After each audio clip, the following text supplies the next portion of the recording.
Hello નમસ્તે friends, કેમ છો? સ્વાગત કરું છું ફરીથી બધાનું એક નવા વિડીયોમાં. આજના વિડીયોમાં મંથલી કિચન રીસેટ રૂટીન એક હું શેર કરવાની છું.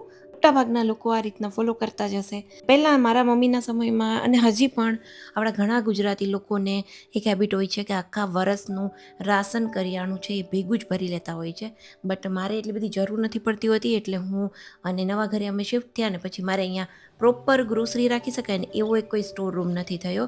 એટલે હું જેમ જરૂરિયાત હોય ને એવી જ રીતની ગ્રોસરીઝ છે બધી વસ્તુ મંગાવતી હોઉં છું. બસ જો આજે એક બેઝિક રૂટીન શેર કરવાની છું, તો આખો વિડીયો જરૂરથી જોજો. વિડીયો ગમે તો વિડીયોને લાઇક, શેર અને કમેન્ટ જરૂરથી કરજો.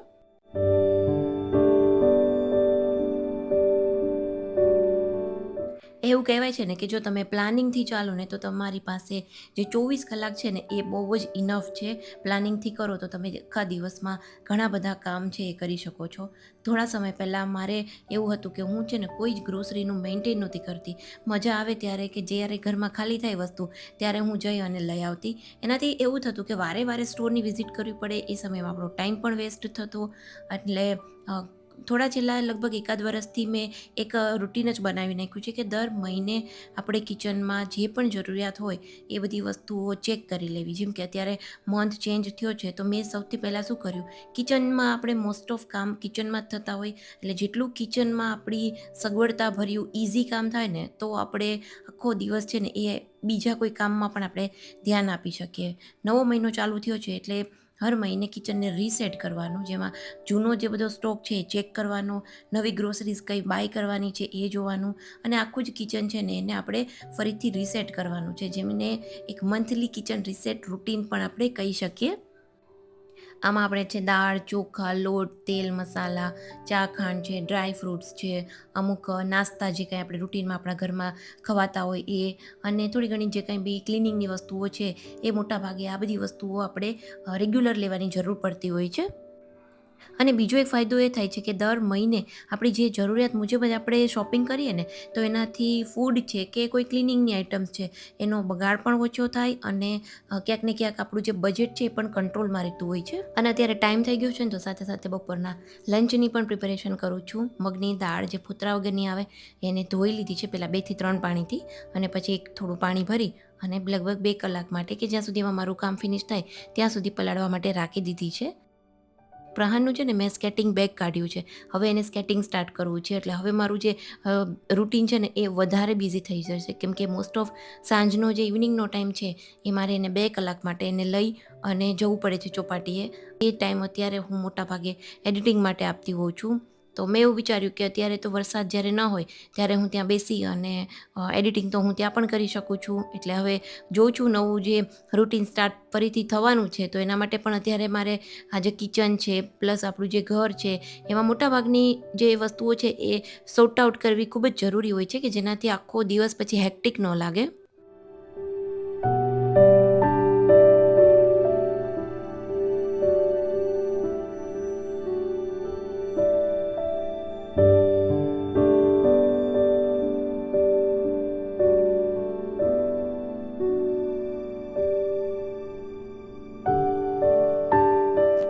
કિચન રીસેટ જ્યારે આપણે મંથલી કરતા હોય ને ત્યારે ઉપરથી કિચન ક્લિનિંગ કરવું પણ ખૂબ જ જરૂરી છે. ડીપ ક્લિનિંગ આપણે ન કરીએ દર મહિને, બટ ચીમની છે, બહારથી જે વોર્ડરોબના દરવાજા છે એ બધી વસ્તુઓ ક્લીન કરવી, ગ્લાસ સાફ કરવા, જે કંઈ આપણો પ્લેટફોર્મ છે સામેની જે વોલ હોય એ કરવી, અને જે ખુલ્લા એરિયા હોય જેમ કે ચાખાંડના ડબરાને બધું જ્યાં રાખતા હોય આપણે, જે ઓપન સેલ્ફ હોય, એ મંથલી ક્લિનિંગમાં આપણે એને રૂટીનમાં જરૂરથી લેવા જોઈએ.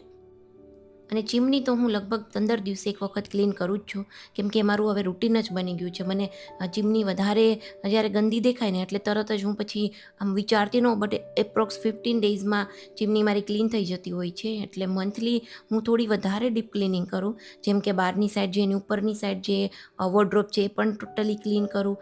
નીચેની સાઈડ બી જે આપણે બહારથી જે હોય ને ફર્નિચર સાફ લુવાનું, એ બધી જ વસ્તુઓ રેગ્યુલરલી મંથલી આપણું ક્લિનિંગ થતું હોય ને તો કિચન આપણું ઓલવેઝ નીટ એન્ડ ક્લીન સો લાગે. કેમ છો ફ્રેન્ડ્સ? ચાલો, જો લંચનો ટાઈમ છે, થોડું ઘણું બધું ગ્રોસરીઝ છે ને એ મેં ઓર્ડર કરી દીધો છે અને લિસ્ટ એક બનાવી નાખ્યું છે. આમ તો હું છે ને એવરી ડે એવી રીતને કરતી હોઉં કે જ્યારે પણ અમુક વસ્તુઓ મંગાવવાની હોય ને એક સાથે થોડું નોટ ડાઉન કરતી જાઉં છું, એટલે જ્યારે એક સાથે ઓર્ડર કરવો હોય ને તો થોડું ઇઝી પડે. અને બધું જોઈ લીધું છે મેં, અને બસ જો લંચમાં બને છે અત્યારે મસ્ત વરસાદ આવ્યો છે સવારથી, એટલે કારેલાનું શાક બને છે અને આજે બનાવવાના છે થોડાક ભજીયા, કેમ કે રાહાને પણ કારેલાનું શાક ભાવશે નહીં અને આજે એ પણ ઘરે છે. તો ચાલો જો આગળ રેસીપી શેર કરું, અને વિડીયો ગમે તો વિડીયોને લાઈક શેર, વિડીયોને લાઈક શેર અને ચેનલને સબસ્ક્રાઈબ જરૂરથી કરજો. તો આજે લંચમાં બનાવ્યું છે કારેલાનું શાક. તો એકદમ કડકડિયું એવું ક્રિસ્પી જેવું મારા હસબન્ડને ભાવે, એટલે અહીંયા શાક બની ગયું છે. એકચ્યુઅલી મેં મગની દાળ પલાળી હતી મારે રાત માટે, કે મારે મગની દાળના પુડલા બનાવવા હતા. બટ પછી મને આમ બહુ ઈચ્છા નહોતી શાક અને રોટલી ખાવાની, કેમ કે આજકાલ મને રોટલી બિલકુલ ભાવતી નથી. તો પછી મેં વિચાર્યું કે ચલ મગની દાળના થોડાક ભજીયા બનાવીએ, કેમ કે અત્યારે છે ને જ્યારે મેં ક્લિનિંગ સ્ટાર્ટ કર્યું ને તો સરસ મજાનો વરસાદ પણ ધીમો ધીમો પડતો હતો. તો થોડી એવી મગની દાળ મેં લીધી છે અને એને બ્લેન્ડ કરી નાખી છે. આખી થોડી મગની દાળ રાખેલી હતી કે જે મેં આ બેટરની અંદર એડ કરી દીધી છે. મગની દાળના ભજીયા જે છે ને એ બહુ જ સરસ લાગે, મને તો બહુ જ ભાવે. એકદમ ક્રિસ્પી થતા હોય છે. એની અંદર લસણ, મરચું અને ડુંગળી, લીલા ધાણા એ બધી જ વસ્તુઓ નાખી અને એકદમ મસ્ત ધીમા તાપે જ્યારે ફ્રાય થશે ને ત્યારે એવી ખાવાની મજા આવશે. બેટર જે છે ને થોડું મને વધારે પતલું લાગતું હતું, કેમ કે મેં પાણી થોડું વધારે એડ કરી દીધું, એટલે મેં અહીંયા થોડું એમાં ચોખાનો લોટ એડ કર્યો છે, મીઠું નાખ્યું છે. જો બેટર બનાવી અને સાઈડમાં રાખી દીધું છે. રૂટીન જે આપણે ભજીયા બનાવતા હોઈએ મેથીના ભજીયા, એના માટે પણ બેટર બનાવીને રાખી દીધું છે, કેમ કે હવે અમારા હસબન્ડ પણ આવી ગયા છે તો ગરમા ગરમ ભજીયા બનાવવાના છે.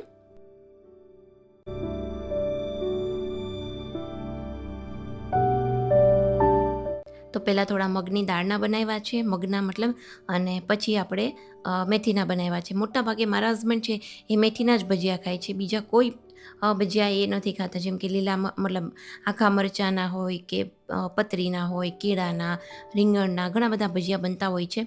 બટ મારા હસબન્ડને ઓનલી મેથીના જ ભાવે, એટલે મોટાભાગે તો હું મેથીના જ ભજીયા બનાવું છું. તો જો આ થાળી બની ગઈ છે, અને ખજૂર આમલીની ચટણી ઓલરેડી મારી પાસે પડેલી હતી, એટલે મારા હસબન્ડની આ થાળી બનાવી છે તો એમને આપી દઈશ. એકદમ સરસ ગરમા ગરમ જો મેં શું કહેવાય મગની દાળના ભજીયા બનીને રેડી છે, અને મેં સાથે લીલા મરચાં પણ તળ્યા હતા.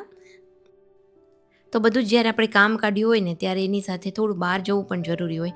પ્રહારને પણ થોડી વાર બહાર જવું હતું, અને અમે લોકો ચોપાટી આટો મારવા આવ્યા ત્યારે અહીંયા થોડી વાર માટે ઊભા હતા. તો અહીંયા મારી નજર ગઈ કે સામેની બાજુ થોડે દૂર એવું, જો મેં ઝૂમ કરીને ટ્રાય કરી છે લેવાની, કે એમાં છે ને ડોલ્ફિન્સ દેખાય છે. ઘણી બધી 5 થી 6 ડોલ્ફિન્સ હતી એ એરિયામાં. આઈ હોપ કે જો આ વિડીયોમાં પણ તમને ક્લિયર દેખાતી હોય, કેમ કે મેં ઘણું એવું ખાસું ઝૂમ કરી અને પ્રહારને પણ બતાવ્યું હતું આવી રીતે. તો જો ઘણી બધી દેખાય છે. એ પછી અમે ઘરે આવી ગયા હતા, અને અત્યારે થઈ ગયો છે ઇવનિંગનો ટાઈમ. બધું જ જીઓ માર્ટમાંથી મેં ઓર્ડર કરી દીધો છે, અને મારા માટે જીઓ માર્ટ આવ્યું છે ને ત્યારથી એક બેસ્ટ વસ્તુ થઈ ગઈ કે રિલાયન્સમાં જવું નથી પડતું, કોઈ પણ ગ્રોસરી સ્ટોરમાં જવું નથી પડતું, અને જે જોતું હોય એ આરામથી ઘર બેઠા બધી વસ્તુઓ આવી જાય છે. આનાથી સૌથી વધારે છે ને ટાઈમ સેવ થાય છે. બાકી જ્યારે પણ હું રિલાયન્સમાં જતી ને ત્યારે લગભગ 2 થી 3 કલાક મારી ત્યાં જ નીકળી જતી, બધી શોપિંગ કરવામાં, પહેલાં બધું જોવામાં, પછી બિલિંગમાં એટલી લાઈન હોય. અને એ તો બધી વસ્તુ થઈ ગયા. પછી બીજું એક પ્રોબ્લેમ એ હતો કે એક વસ્તુ આપણે લેવા ગયા હોય ને ત્યાં આપણને બીજી 4 વસ્તુઓ નજરમાં આવે ને તો ન લેવાની હોય ને એ પણ વસ્તુ આપણે લઈ લેતા હોય છે. એટલે હવે તો લગભગ મેં છેલ્લા 1-1.5 વર્ષથી બહુ જ ઓછું કરી નાખ્યું છે. રિલાયન્સમાં હું લેવા ક્યારેય જતી નથી. જીઓ માર્ટમાં ઘર બેઠા જ બધી વસ્તુઓ જે રિક્વાયરમેન્ટ હોય ને બધી ઓર્ડર કરી દેતી હોઉં છું. તો જો અહીંયા બધી જ વસ્તુઓ આવી ગઈ છે.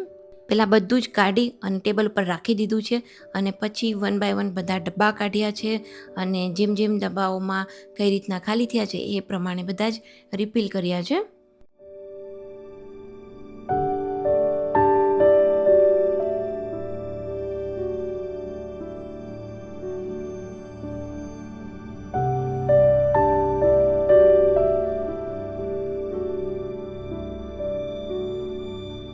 જેટલી પણ જરૂરિયાતની વસ્તુઓ મેં ઓર્ડર કરેલી છે એના બધા જ ડબ્બાઓ ખોલી અને સાઈડમાં રાખી દીધા છે, અને પછી બધી વસ્તુઓ 1 બાય 1 કરીને ફિલ કરી દઉં છું.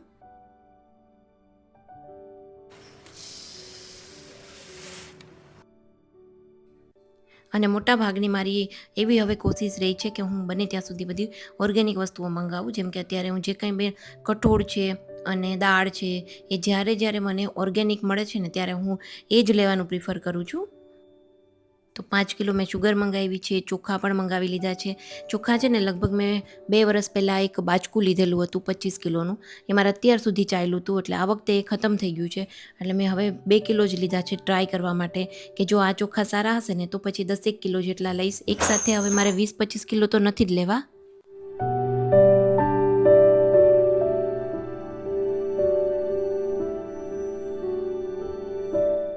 અમારે અહીંયાનું છે ને થોડું હ્યુમિડિટીવાળું વેધર છે, એટલે બને ત્યાં સુધી મારી જે જરૂરિયાતવાળી વસ્તુઓ હોય એ જ હું લેવાનું પ્રિફર કરું અને એરટાઈટ ડબ્બામાં પ્રોપર એને પેક કરીને રાખું. કેમ કે ઘણી વખત એવું થયેલું છે પહેલાં સ્ટાર્ટિંગમાં મારે કે ડબ્બાઓ જો સારા ના હોય ને તો વસ્તુઓ જે છે કઠોળ ને બધી વસ્તુઓ એ ઇઝીલી તરત જ ખરાબ પણ થઈ જતું હોય છે.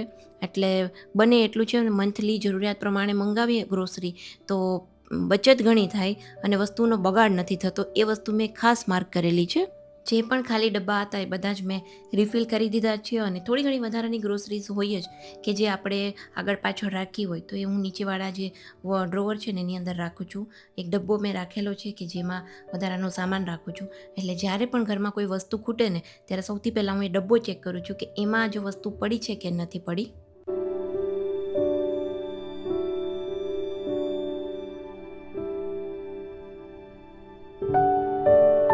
અને એવી જ રીતે સાથે સૂકો નાસ્તો પણ ત્યારે જ ઓર્ડર કરી દઉં છું. આમ તો જો કે અમારા ઘરમાં હવે અમે લોકો સૂકો નાસ્તો બહુ કરતા નથી, કેમ કે પ્રહાનને બહુ ઓછી હેબિટ છે. પણ એને જે 1-2 વસ્તુઓ ભાવે છે ને, જેમ કે સેવ છે અને ગાંઠિયા છે, 2 વસ્તુ એને ભાવે છે. અને મખાના, ઓટ્સ, આ મખાના અને ઓટ્સ તો એક સારું છે કે ચલો એ એક હેલ્ધી ઓપ્શનમાં આવે છે. જ્યારે બી એ કહે ત્યારે એને ઓટ્સ બનાવીને આપું છું. મખાના પણ ત્યારે જ એને રોસ્ટ કરી દઉં છું. બટ સેવ છે એ મેં રાખ્યું છું કેમ કે સેવ આપણે શાકમાં પણ યુઝ થાય, સેવ મમરામાં પણ ચાલે અને પ્રહાનને ક્યારેક એમનેમ ખાવી હોય ને તો બી ચાલે. અને ગાંઠિયા એક રાખ્યા છે કે મારા હસબન્ડને ભાવતા હોય છે. એટલે બસ હવે જો બધું જ કમ્પ્લીટ કિચનનું રિસેટ થઈ ગયું છે. અને સાથે હવે બનાવું છું પનીર. તો અહીંયા પનીરની અંદર હું છે ને થોડું દૂધમાં મીઠું નાખું છું, એનાથી પનીર છે ને થોડુંક આમ સ્વાદમાં સારું લાગે. સાવ મોરું પનીર છે એ ન લાગે. થોડું વિનેગર એડ કરી અને અહીંયા પનીર બનાવી નાખ્યું છે. બહુ જ સિમ્પલ છે. મોટાભાગે પનીર હું ઘરે જ બનાવું છું. તો બસ ચાલો ફ્રેન્ડ, જો આ વિડીયો આપણે અહીંયા જ એન્ડ કરીએ. વિડીયો ગમ્યો હોય તો વિડીયોને લાઇક કરજો, શેર કરજો. ચેનલ પર નવા હોય તો સબસ્ક્રાઈબ જરૂરથી કરજો.